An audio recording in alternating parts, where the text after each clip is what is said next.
Hey guys, welcome back to my kingdom. Today we're going to be talking about what seems to be the world's favorite show. I mean, I don't know a single person who isn't watching this right now, or at least has watched it already, because some people binge watched it in a night, and that is 13 Reasons Why. Now obviously it is a really sad show, so if you have a little nice pure heart, I don't know if you should be watching it, just because there is some deep stuff in it, and it pulls on the heartstrings. I know it sounds like I'm joking when I said that, but really it is like tragic, so just be warned. Also, if you guys have not finished the series yet, I don't recommend watching this video because there's going to be some major spoilers coming up. If you have watched the series, you know how everything went, but we're all kind of left with some questions. And that's why there are so many fan theories, and honestly, some of them sound pretty legit. So today we're going to be going through the 5 biggest conspiracy theories of the 13 Reasons Why show. So if you watched the finale, you sadly know that Alex shot himself in the head. Shot himself in the head. Obviously, some people don't believe it. I'm one of them. Actually, no, I do believe it. I take that back. I take that back. I take it back. I do believe it.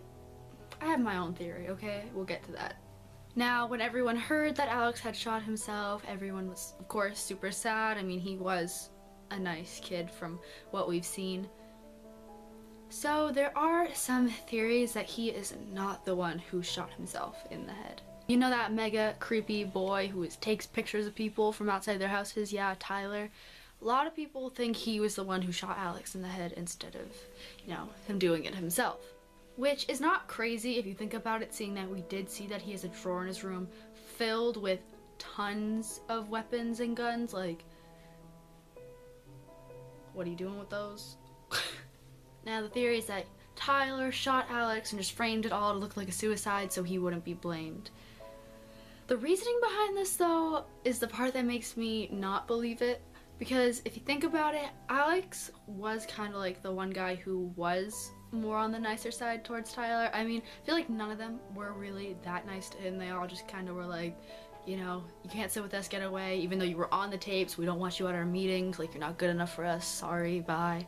But Alex did always, like, stand up for him for that, like, bully guy. And I'm gonna get into that bully guy later. I don't know his name, so it's gonna be difficult. But the reasoning behind the fact that people think Tyler was the one that shot him was because at the end we saw Tyler hanging up photos of every single person that was on the tapes, and some people believe that it's kind of like his hit list and he wants to go through every single person who wronged him and kill them. Now if you watched, you saw that Tyler pulled down Alex's photo, and he was the only one that he pulled down, and then we learned that Alex died, so some people think it was like him kind of like checking off that he, killed Alex, that it was his first victim. Personally, I do not believe that Tyler killed Alex, and we're gonna get into that because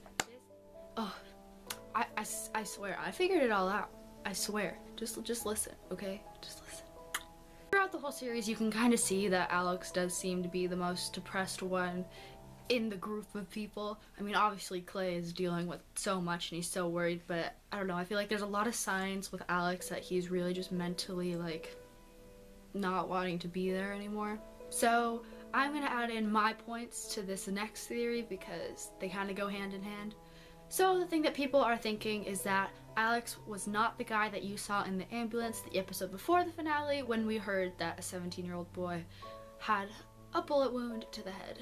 A lot of people thought that that was Justin. I definitely don't think it was Justin. I mean, we saw it before the finale and we saw Justin in the finale, so obviously it's not him. This is where my theory comes into play.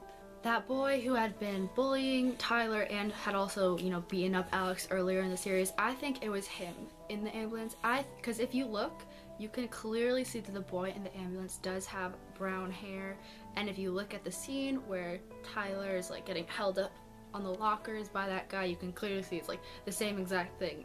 And also, we never saw that boy in the finale, the bully, so I mean, it would kind of make perfect sense if it was him.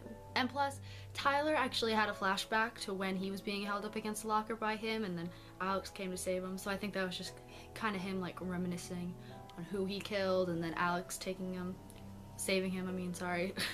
Now, this next theory is something that I thought of while I was watching the finale, and I haven't seen on any websites anywhere, which is so sad because, guys, like, seriously, this is such a big deal to me, and I haven't heard anyone else say it. Maybe they have, they probably have, but this makes me shook. So as you know, earlier in the season, Tony was explaining to Clay, like, how he was involved, and that Hannah showed up to his doorstep and delivered the tapes to him, the extra copy of the tapes. He said that he saw her through the window and she dropped it off, and he would have went out, but he didn't want to deal with all her drama for the day, so we just let her go, and then she went and she killed herself.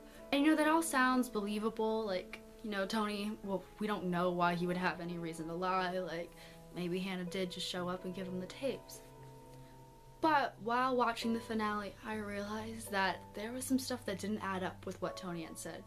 When Clay was talking to Mr. Porter, he said, yep, she left your office and then she went to the post office and delivered a package to the person, the trusted individual that she left with all these tapes. But if she went to the post office to send the tapes to the person, then how did Tony see her walk up to his steps and drop it off herself? Those two things don't add up whatsoever. Apparently, Hannah, you know, she shipped it off. She didn't go to Tony's house. She didn't give him anything. I mean, maybe she did ship it to him, but she didn't walk to his house. She didn't drop it off at his doorstep. It doesn't make sense to me why Tony would lie if it is a lie, but, like, it kind of makes you more suspicious if, you know, Tony, he might have something to hide. How many theories have I said so far? Now getting onto a theory that makes me kind of very angry is about Mr. Porter. So as you know, Clay gave him the tapes at the end of the finale, and we saw Mr. Porter going straight to his tape and playing it, which is already like, really? Just gonna go straight to your tape? I mean, I get it. Obviously, you're curious why a girl would blame you for, like, her death. You know, obviously you would want to know right away, but still, whatever.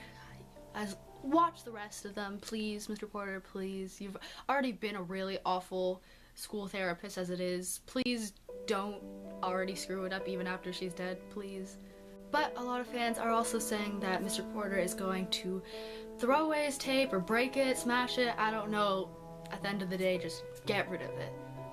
Which I really hope is not true. I mean, I guess at the end of the day it really doesn't matter because, you know, Tony gave the parents a little extra file with the tapes on them, so no matter, even if Mr. Porter does break it, like, everyone else is still gonna know. But no matter what, if Mr. Porter still does, you know, break his tape, it just kind of shows even more how awful of a person he is. We already saw how awful at his job he is, but whatever, great job. Because as you know, if you watch the series, that on the back of his tape is where Clay recorded Bryce's confession to the awful, awful, awful, awful, disgusting thing he did. So if Mr. Porter was really willing to smash that tape just to get rid of his own lies, and, like, willingly get rid of the confession of an awful person, it's just, that's so messed up. But yeah, that wraps up everything for today. I know it is a sad topic, pretty much. I mean, the show is tragic. It is something we should all hear about, and it is a real topic that is super important. But, you know, just a little warning, it is super real and raw and stuff that sadly people do go through, which is awful. But I hope you liked hearing these theories today. It was fun making this video. And yeah. I don't know what I'm doing. If you feel like being a nice person today, please hit that like button and that subscribe button. And yeah, I'll see you next time. Bye.